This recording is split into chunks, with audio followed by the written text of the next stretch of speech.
Hi, Sunny. Yeah, Oh, thanks. What you just kind of suggested to Christian was actually really powerful. My question kind of relates to it. It's around this concept, and I appreciate it is a concept of desire. So we've got kind of the general desires that the person will have, but I think Maharaj often speaks about just have the only desire just to see truth. So that's also a desire. Well, would that still come from the level of the person? Like, how do you get past it? I find myself flipping into it again and again, and it creates expectation. flipping into what exactly? The desire, like a bit like what you said earlier, am I doing it right? Am I not doing it right? Um, should I be focusing more? How do I quieten the mind? Like things like that. And I get as far as I think noticing the mind and its activity. But what I think I ultimately struggle with is noticing the noticing. I find that difficult.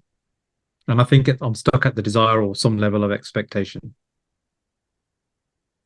Don't necessarily think that, because if you start believing that, then the mind just like throws out these beliefs and then it reinforces these beliefs through these concepts through belief. Like, and it just like, oh, that's what's happening now. And then now, great, you're living that dream. um, so I wouldn't worry too much about it. But of course, we desire to know the truth or to discover our real self. Of course, it is a personal desire still.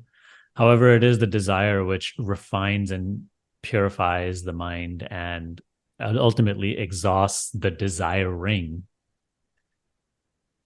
Hmm. The personal self only exists as this desiring, you know, desiring and resisting.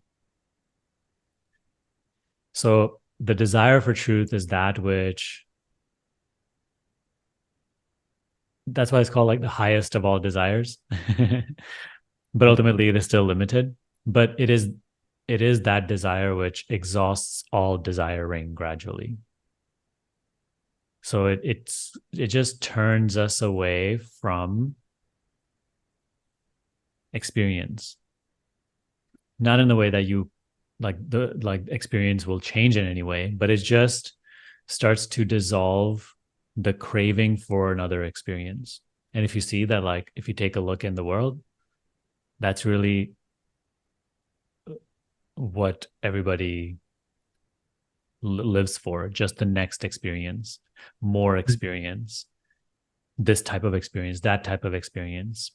People are just, they have like an, a bottomless bag, and we're just out here trying to collect experiences. Even when we think of like a life like well lived, we think of like, oh, a person had a lot of different types of experiences. That's a life well lived. In a certain context, that is true, that's also fine.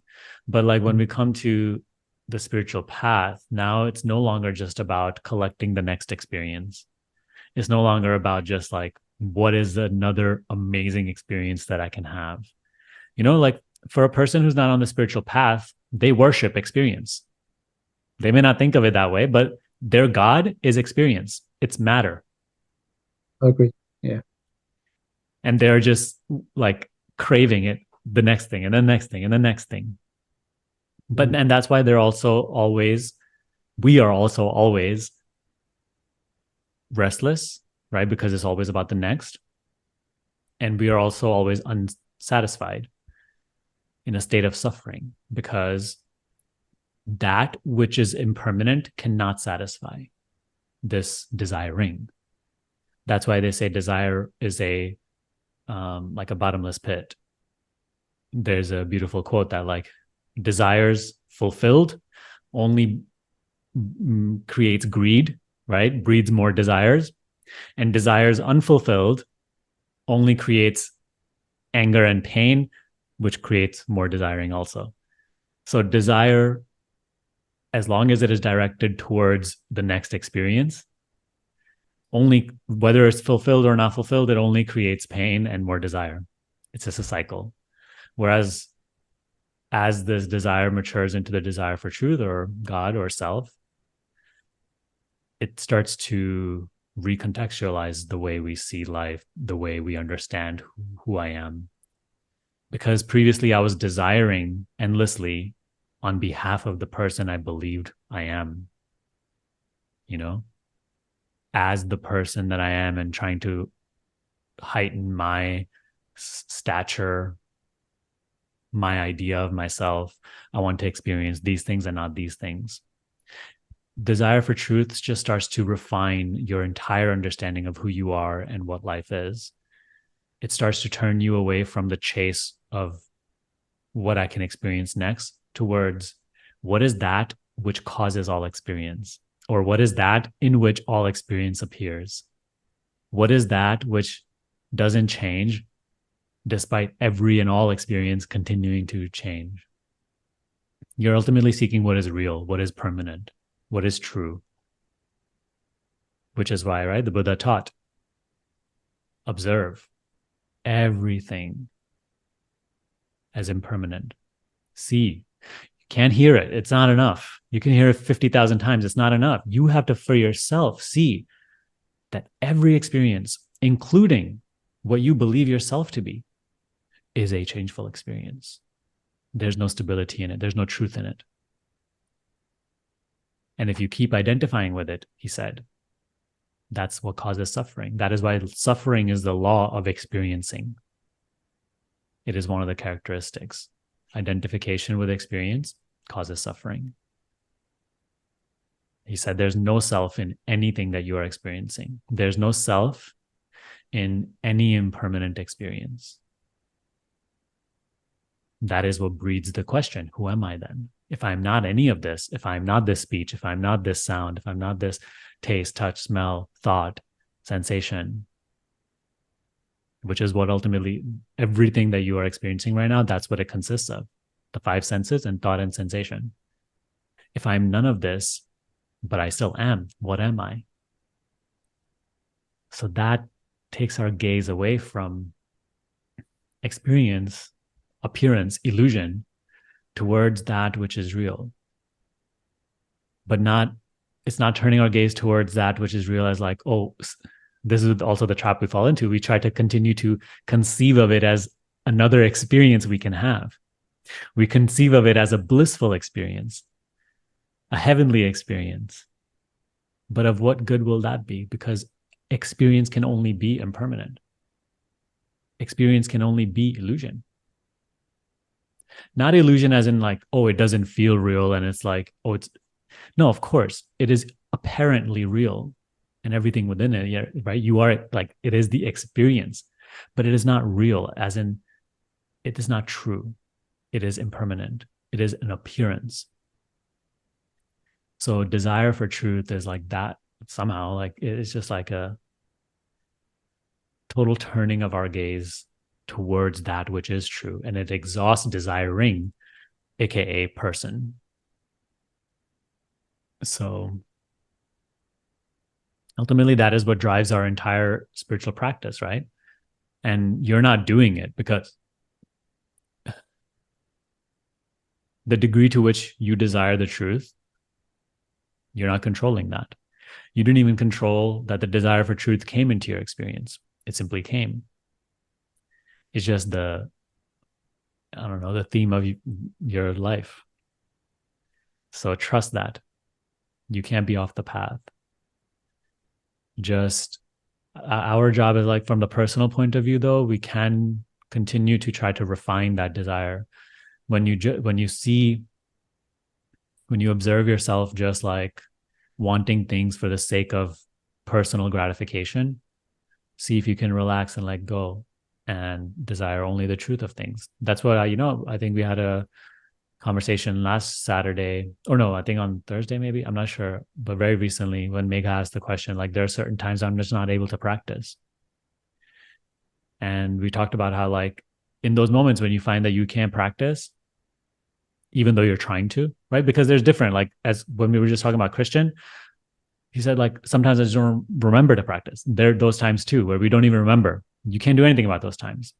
But in those times where you want to practice, but you can't, is because we're too invested in personal motives about like either trying to be right, trying to prove our point, trying to maintain our mental position, trying to, make something happen.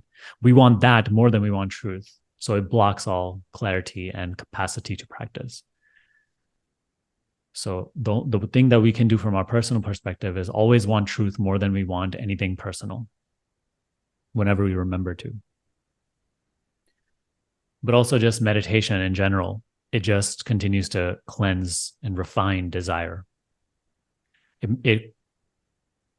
That's as Maharaj says. He says, if you want a desire, desire the greatest, desire the ultimate. Don't only, he said, desiring is not a problem. The limited scope of desire is the problem. So meditation naturally cleanses and expands our scope of desire. We go from desiring things and people and experiences to desiring truth. And so, yeah, that has to be this. And the more you want it, the more you pray. You could even pray for it. Like I pray every morning, continue to please guide me, continue to help me surrender any sort of like personal motives, help me desire only truth. Could even have a prayer in that way. And then the more you want it, the more it will be bestowed upon you. This is just a way of saying it, but it's almost like God or reality is waiting for us to become more mature. We begin this and we're too childlike. We don't want to do anything. We don't want to practice the teaching, but we want all the results. And we want it now. So that's why, like, anytime you look back in your practice, and I do this all the time, anytime I look back in my spiritual journey, it's like, I always thought I was more ready to receive. I always thought I was ready to receive more than I was actually ready to receive at that time. Yeah. I always thought I deserved more understanding than I actually deserved at that time.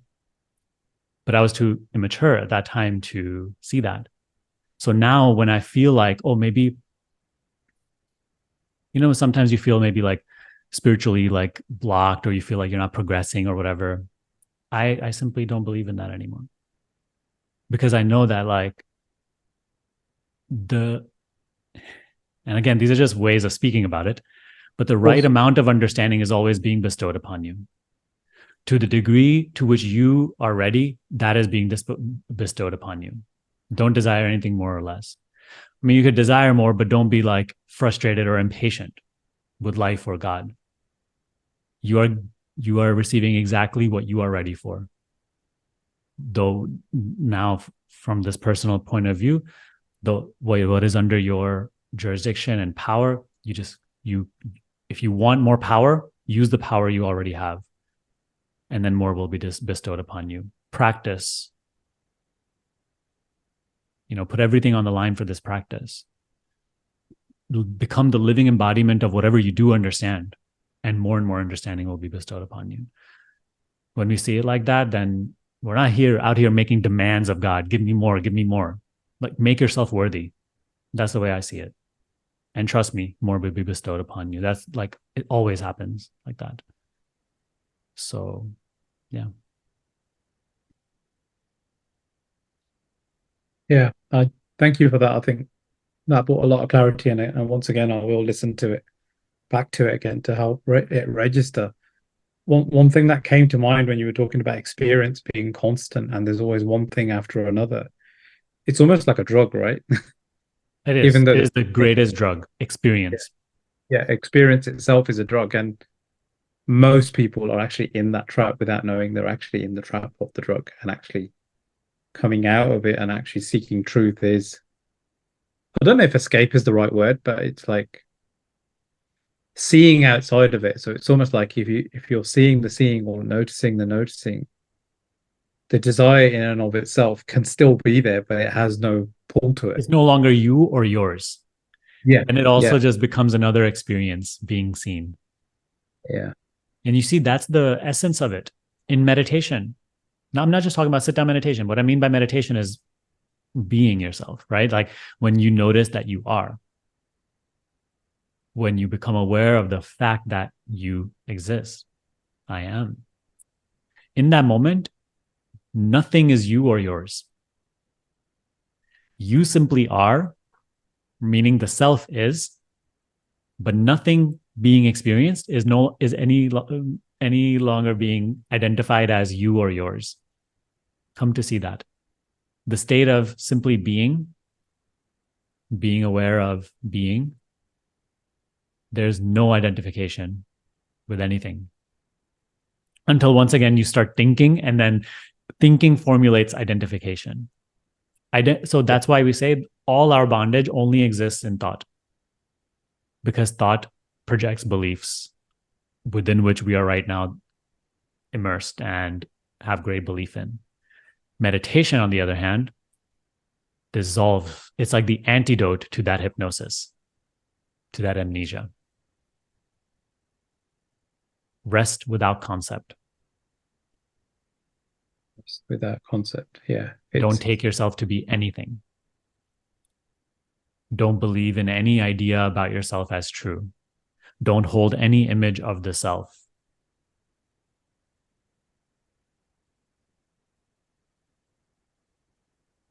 yeah.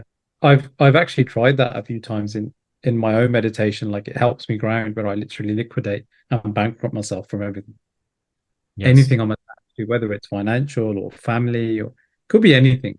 Even the And your chair I'm last attachment is your idea of sat me. harm. Yep. Yeah. Yeah. Beautiful. So I'll say body and then mind, right? Like if Exactly. you imagine a haziness just rubbing it all out. And for snippets, I don't know if it's the experience I have, but it's like I can notice the noticing, but very quickly the mind takes over, and then before you know it, 5 minutes have gone, and you're away doing things in life. Yeah. I'm not talking about sit down meditation, just generally in the day.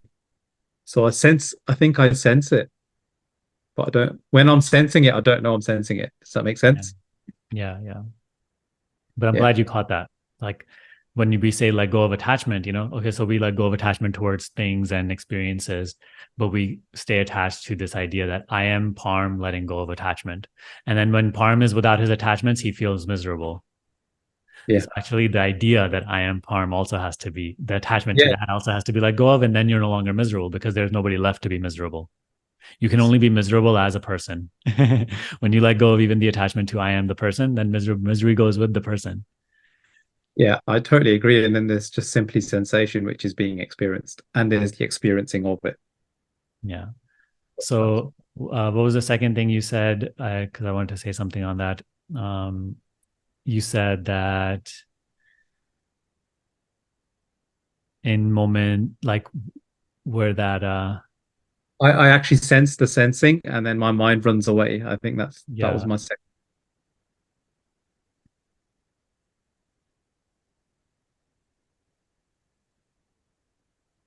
I can't think of it, but it's okay. Yeah, If I yeah, think of it, I'll share it later. no problem at all. I think that's what came to mind. It's like I'm sensing the sensing, and then before I know it, the mind's taken over, and I'm kind of very much engulfed in the activity of the mind and addiction to experience, whatever we call it. Yeah, yeah. Notice Yes, what I was that going to say is that something that also, and this goes also with Christian's question the last question, something that also helps to become less and less immersed in daily life is stop caring so much about what happens to you. There's a hard part. This is the surrender aspect of it, which we cover in week 4 and 9.